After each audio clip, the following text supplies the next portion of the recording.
Hello folks and welcome back to Force Collector. I'm Mike Murtis and today we are taking a look at Kylo Ren's lightsaber. And this is from Hasbro. This is a part of their Force FX line, the Black Series as they like to call it now. And this is probably one of the more popular items that has been selling when all the new toys and licensed appeal came out just a month or two before the actual release date of the Force Awakens movie. Now, I will not talk any spoilers about Kylo Ren or his origins or whoever he is for this review, so don't worry about that. I'm strictly just going to talk about this lightsaber. So yeah, as you guys know, I am very familiar with cross-bladed lightsabers as I do own a Ultra Sabers Renegade. And right off the bat, there are a lot of differences between the two. Each one has its plus and minuses. The obvious minus to this one is like all the other Master Replica, like all the 2010 Hasbro lightsabers and the 2015 line of Hasbro Force FX lightsabers, they are not made for dueling. You cannot duel with this. It is meant to be a collector's piece only, unfortunately. So if you're thinking you're going to get this to duel with it, you're going to have to do some modifications to it or pay someone to modify it in order to use it as a dueling lightsaber. Now, another negative is Hasbro, when they came out with their 2010 line of lightsabers, actually made it so the blade was removable in most of their lightsabers for their 2010 and on lineup. Unfortunately, they have gone back on that. Maybe it's cheaper for them. Maybe the manufacturing costs are just easier to do it all in one. The blades are permanently attached to this. So if you're looking again to just walk around with the hilt, you're not going to be able to do that, unfortunately, because the blade is not removable. So that is the two major pitfalls with this, especially considering that the price is pretty high for this and it's been getting gouged. It's been going up and down. I've seen this retail for about $200 and get gouged anywhere from $200 to $500. I would not recommend paying more than $200 for this. Honestly, I wouldn't pay more than $150 for this, but that is just my opinion. Now let's talk about the hilt itself. And it is a little thick. I've seen people compare it to beer bottle size, which I guess would be about correct, but it does feel a little clunky, though.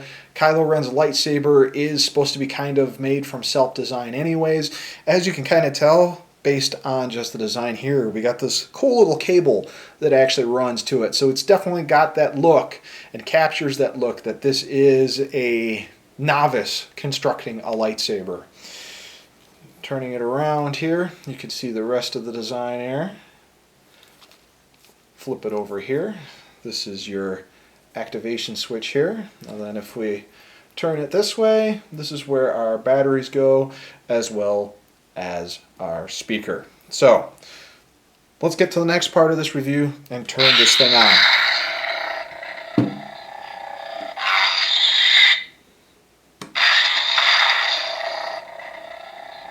Can you hear that? Now that's probably one of my biggest complaints about this lightsaber, other than the price and other than the fact that the lightsaber itself does not have a removable blade.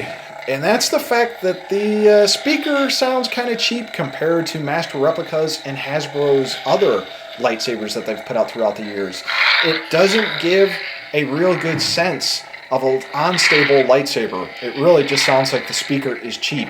Especially if you've seen the Force Awakens movie, then you're very familiar with how Kylo Ren's lightsaber sounds. It doesn't sound like it's a complete lightsaber, but it definitely has this hum to it that kind of freaks you out. You know when he's coming.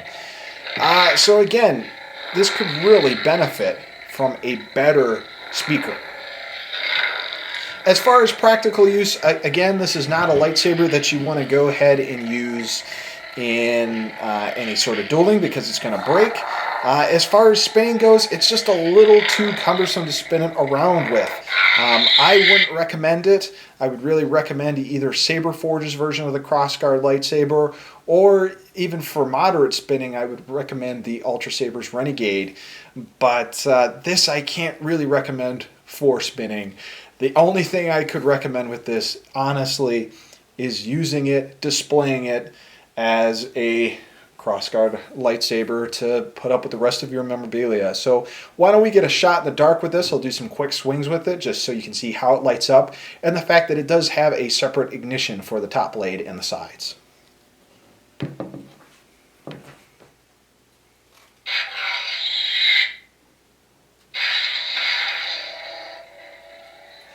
So as you can see, folks, this lightsaber does have the separate ignition, which is cool. That is a step above the Ultra Sabers as well as the Saber Forge crossguard lightsabers. They do not have the separate ignition, though I've seen people do mods for them, which is really cool.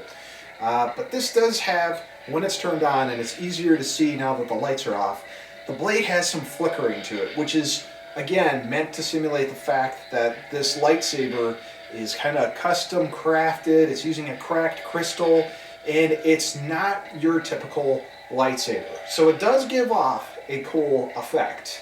Now, how does it work as far as swings? So let's do some swings, and you can listen to the sound effects it makes when I swing.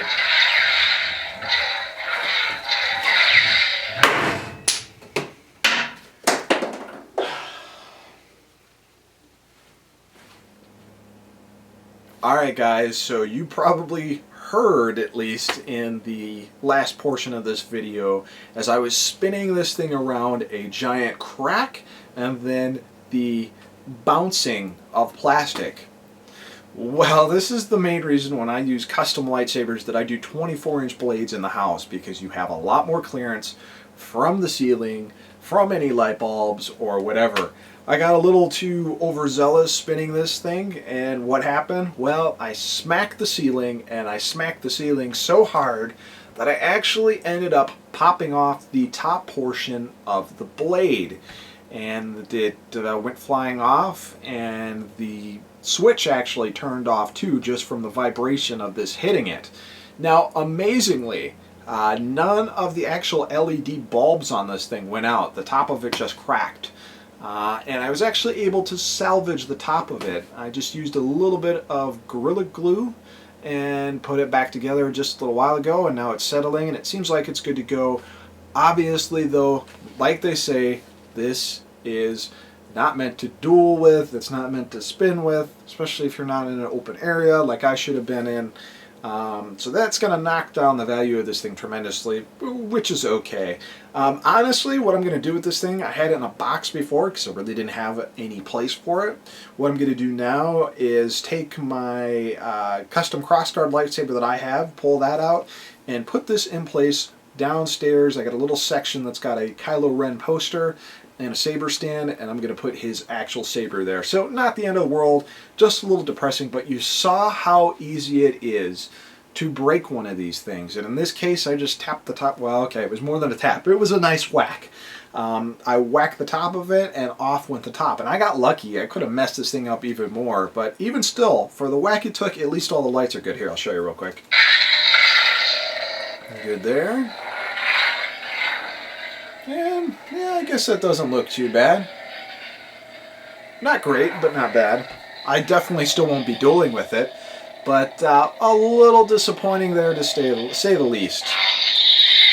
So overall, what do I think about the Kylo Ren Force FX lightsaber? I do think it's a little overpriced. I do think that it could be a little smaller. I do think it would be, when I say smaller, I mean smaller in the actual hilt and pommel itself, not the blade length. The blade length could actually be a little longer. I'd like to see more points made from these. The separate ignition is cool, but I think Hasbro really missed the boat when they decided not to do the removable blades for this like they did for their previous sabers. So if you're a fan of the movie and you absolutely have to have Kylo Ren's blade, then you're not going to listen to me anyway, go get it. But if you're looking to get a cross-guard lightsaber that you can duel with, that you can spar with, that has customizable sounds, then you should really check out Ultra Sabers or Saber Forge. Otherwise, as a collectible itself, you know, not bad. But definitely a step back compared to other stuff in the Hasbro line, as well as some of the custom stuff that is out there. Especially consider the price of this thing, because man, this thing was getting scalped like crazy during the holidays. So I hope you guys enjoyed this video, and I hope you guys laughed or gasped a little bit at the misfortune of whacking this thing and it going flying. If not, well, lesson learned. Thanks for watching, guys.